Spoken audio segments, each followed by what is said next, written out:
महर्षि अथर्वण, जिन्हें पुराणों में दधीचि महर्षि कहा गया है, तपोवन में आश्रम बनाकर रहते थे। वे सदा अपनी तपस्या में लीन रहते थे तथा सुयोग्य छात्रों को विद्या का दान किया करते थे।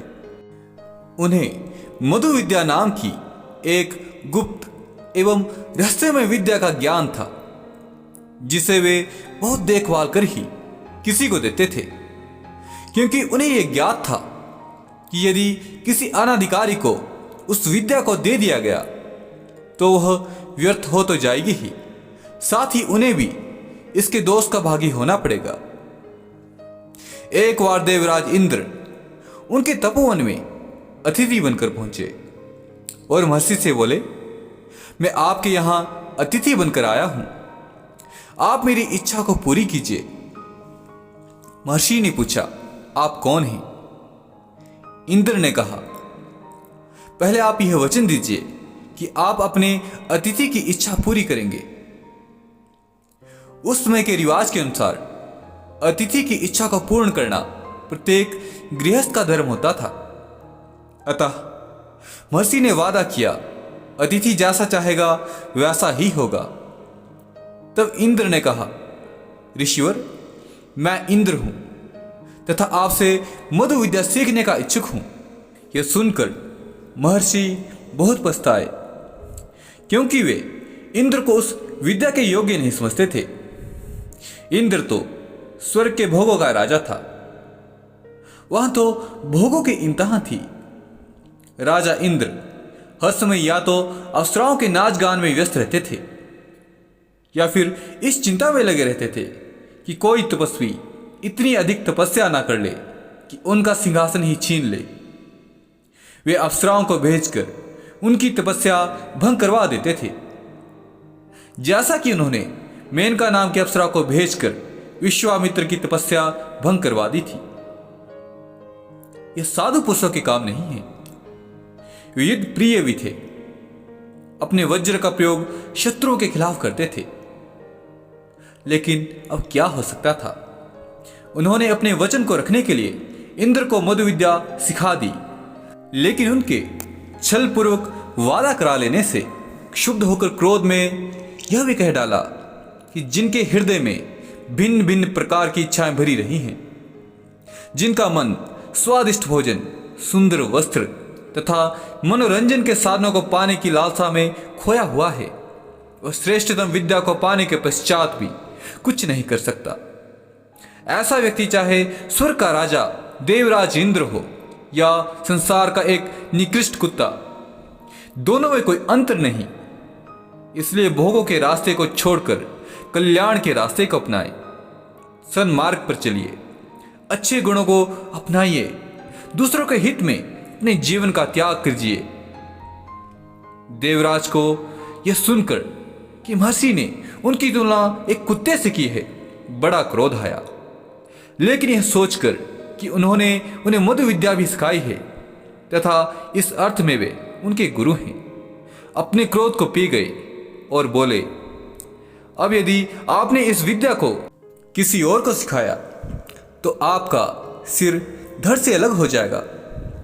महर्षि ने चुपचाप इस शाप को सुन लिया और इंद्र के जाने के पश्चात अपनी नियमित जीवन प्रणाली में लग गए।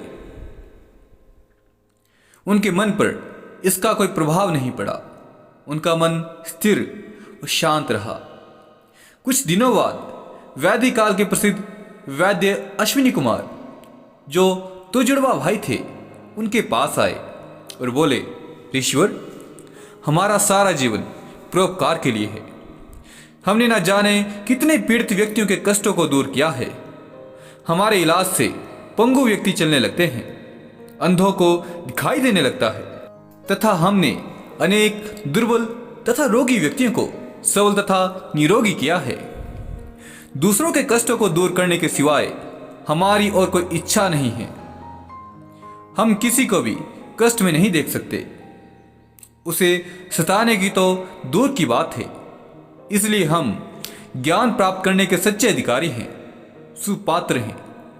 कृपा करके हमें मधु विद्या का रहस्य बताइए, हम आपके सदा ऋणी रहेंगे। अश्विनी कुमारों की ये बात सुनकर महर्षि के मन में फिर उलझन पैदा हो गई। उन्होंने सोचा कि यदि वे अधिकारी व्यक्ति को ज्ञान प्रदान नहीं करते तो यह नैतिक अपराध होगा, और यदि उपदेश देते हैं तो उनका सिर धड़ से अलग हो जाएगा। क्या करें और क्या ना करें? आखिर परिणाम की चिंता किए बिना उन्होंने ज्ञान देने का ही निश्चय किया। हाँ, उन्होंने अपनी समस्या अश्विनी कुमारों के सामने रखी। महर्षि की समस्या जानकर अश्विनी कुमार बोले, भगवान, इसका हल हमारे पास है। हम संजीवनी विद्या को जानते हैं, जिससे मरे हुए व्यक्ति को भी जीवित कर सकते हैं। हम आपका सिर अलग करके सुरक्षित रख लेंगे तथा एक घोड़े का सिर आपको लगा देंगे। आप उस घोड़े के सिर से मधु विद्या का उपदेश हमें दीजिए। जब आपका घोड़े का सिर देवराज इंद्र के अभिशाप से अलग हो जाएगा, तब हम आपके असली सिर को आपके धड़ के साथ जोड़ देंगे और आपको मरने नहीं देंगे। यही हुआ। महर्षि अथर्वण ने मधु विद्या का उपदेश अश्विनी कुमारों को दिया और उनके उपदेश देते ही उनका घोड़े का सिर अलग हो गया। तब अश्विनी कुमारों ने पुनः असली सिर उनको लगाकर धड़ से जोड़ दिया और वे जीवित हो उठे। इसी बीच देवराज इंद्र को भी अपनी भूल का एहसास हो गया। वे बहुत पछताए कि जिस महान व्यक्ति ने मुझे ऐसा ऊंचा ज्ञान दिया, मैंने उसी को शाप दे दिया। उन्होंने कोई गलत बात नहीं कही थी। वास्तव में मेरा हृदय उन सभी दुर्गुणों से भरा हुआ है जो उन्होंने बताए थे। वे शीघ्र महर्षि के पास उपस्थित हुए और अपने अपराध की क्षमा मांगने लगे।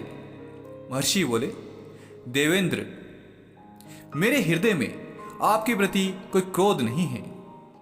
मैंने तो आपके आग्रह तथा वचन के अनुसार आपको मधु विद्या सिखाई थी। आपने जो कुछ भी कहा अथवा किया उसे मैं भूल चुका हूं। आपके हृदय में अभिमान है, इसलिए आप ज्ञान प्राप्त करके भी उसका लाभ नहीं उठा सकते। ज्ञानवान व्यक्ति के लिए विनम्र होना आवश्यक है। मैंने आपकी परीक्षा लेने के लिए कड़वी बातें कही थी और आप उसमें असफल रहे। अब आपने भूल का पश्चाताप कर लिया है, इसलिए आप अपराधी नहीं हैं। मेरे घोड़े का सिर एक जलाशय में छिपा हुआ है। यदि आपका उससे कोई कार्य सिद्ध होता है तो उसे निकाल कर प्रयोग में लाएं। कहते हैं कि देवराज इंद्र ने उस सिर को निकालकर उससे और अधिक ज्ञान प्राप्त किया, जिससे वे विभिन्न प्रकार के अस्त्र शस्त्र तैयार कर सके और देवताओं के शत्रुओं को पराजित कर सके।